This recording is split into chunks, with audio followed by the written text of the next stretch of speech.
जवानी एक्सीडेंट कर लेबो, और दोनों के जवानी एक्सीडेंट कर लेबो, और तोर मोर प्यार परमानेंट कर लेबो, और तोर मोर प्यार परमानेंट कर लेबो।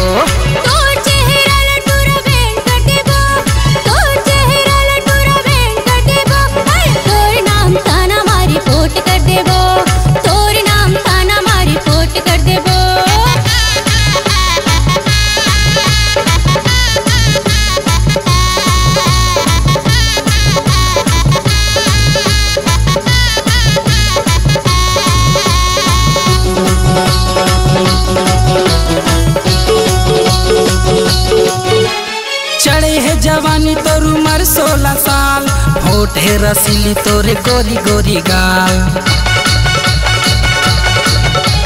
चढ़े है जवानी तोर उम्र 16 साल, होठ है रसीली तोरे गोरी गोरी गाल।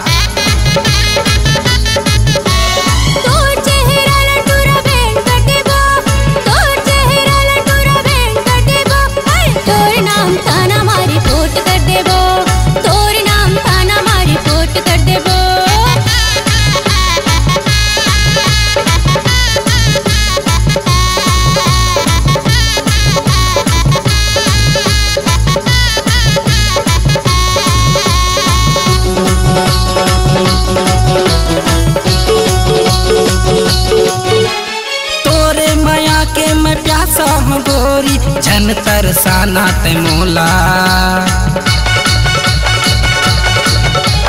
मन बैरी हर मान नहीं वो, देख बिना तोला।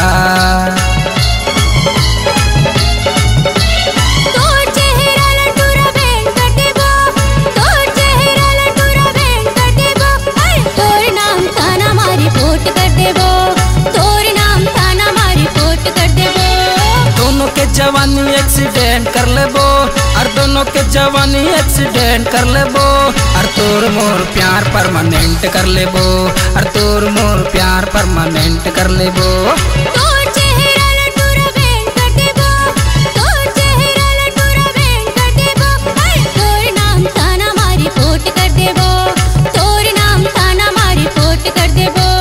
तोर मोर प्यार परमानेंट कर लेबो,